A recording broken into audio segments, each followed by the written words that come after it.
रुक्मिणी म्हणजे विठुरायाची अर्धांगिनी. मुळात विठ्ठल हे श्रीकृष्णाचंच एक रूप आणि रुक्मिणी ही त्याची पत्नी असल्याचं म्हटलं जातं. विठ्ठलासोबत या रुक्मिणी देवीचीही पूजा केली जाते. ती सुद्धा कमरेवर हात ठेवलेली विठुरायाच्या शेजारी आपल्याला दिसते. पण या रुक्मिणी देवीचं माहेर तुम्हाला माहिती आहे का कुठलं आहे ते? तर ते आहे आपल्या महाराष्ट्रात. कधी काळी भरभराट असलेलं ते प्राचीन नगर आता मात्र छोटंसं गाव आहे. तिथे आजही रुक्मिणीला जिथून श्रीकृष्णानं ऐन लग्नाच्या दिवशी सकाळी पळवलं ते ठिकाण दाखवलं जातं. भाविक तिथे भेट देतात आणि या ठिकाणावरून आषाढी एकादशीच्या निमित्ताने पंढरपूरला पालखी येते. विशेष म्हणजे 200 वर्षांपेक्षा मोठी परंपरा असलेली ही पालखी जुनी तर आहेच, पण पंढरपूरला येणारी ती सगळ्यात लांबची पालखी आहे. कसं आहे हे रुक्मिणीचं माहेर म्हणजे विठुरायाची सासूरवाडी? काय काय आहे नेमकं तिथं आणि तिथली पालखी परंपरा सगळी कशी आहे हे सगळं जाणून घेणार आहोत आजच्या व्हिडिओतून. नमस्कार, मी आकांक्षा आणि तुम्ही पाहताय लगावबत्ती. विठुरायाच्या म्हणजेच श्रीकृष्णाच्या रुक्मिणीच्या माहेराबद्दल आपल्याला भागवत पुराणामध्ये माहिती मिळते. रुक्मिणी ही विदर्भ देशातल्या कौंडिण्यपूरच्या राजा भीमक यांची कन्या आणि या कौंडिण्यपुरातून रुक्मिणीला घ्यायला श्रीकृष्ण आले होते. हे कौंडिण्यपूर आजही विदर्भात आहे.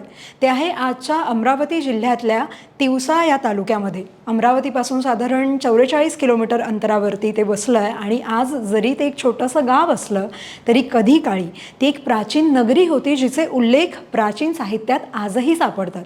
रुक्मिणीचं तर ते माहेर आहेच, पण याशिवाय राजा दशरथ यांची आई म्हणजे प्रभू श्रीरामचंद्रांची आजी इंदुमती, अगस्ती ऋषींची पत्नी लोपामुद्रा, भगीरथ राजाची आई केशिनी आणि नल राजाची राणी दमयंती या चौघींचंही ते माहेर असल्याचं सांगितलं जातं.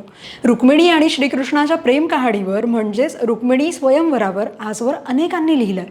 कौंडिण्यपूरच्या राजा भीमकाची रुक्मिणी ही कन्या होती जिला श्रीकृष्ण आवडत होता आणि श्रीकृष्णालाही ती आवडायची. पण रुक्मिणीच्या भावानं म्हणजे रुक्मीनं तिचा विवाह हा श्रीकृष्णाचा मावस भाऊ असणाऱ्या शिशुपालाशी ठरवला होता. लग्नाचा दिवस उजाडला त्याआधी रुक्मिणीनं श्रीकृष्णाचा धावा केला, त्याला शेवटचं पत्र लिहिलं आणि तिच्या लग्नाच्या दिवशी सकाळी ती मैत्रिणींसोबत अंबामातेच्या मंदिरात गेलेली असताना तिथे श्रीकृष्ण आले आणि त्यांनी तिला रथात बसवून पळवून दिलं.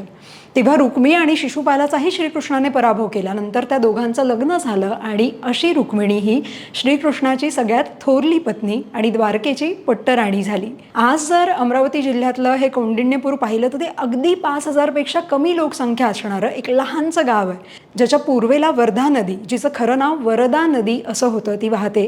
गाव तसं एक उंच टेकडीवर वसलं आहे जिथे पांढरी माती आहे. इथे पुरातत्वीय उत्खनन सुद्धा झालं ज्यातून हे गाव फार प्राचीन असल्याचं समोर आलं.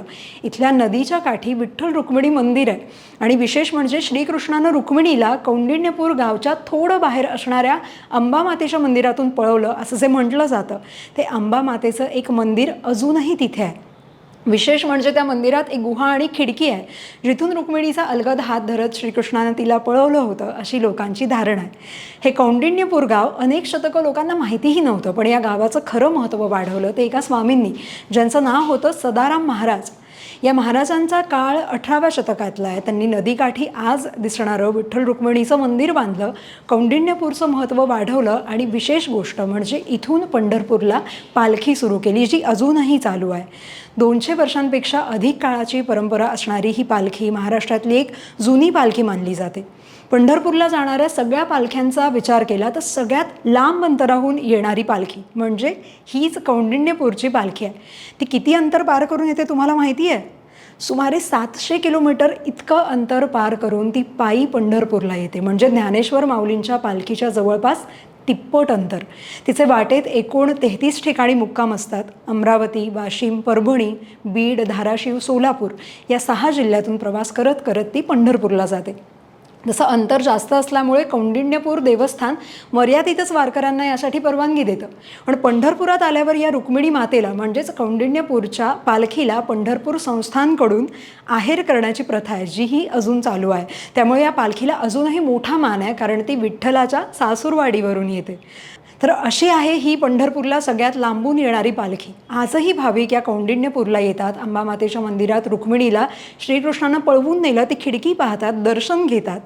आता या सगळ्याला काही ऐतिहासिक आधार आहे की नाही आहे हा भाग वेगळा आहे, पण भाविकांनी आणि कृष्ण भक्तांनी श्रद्धेनं हे सगळं जीवापाड जपलं हे मात्र खरं.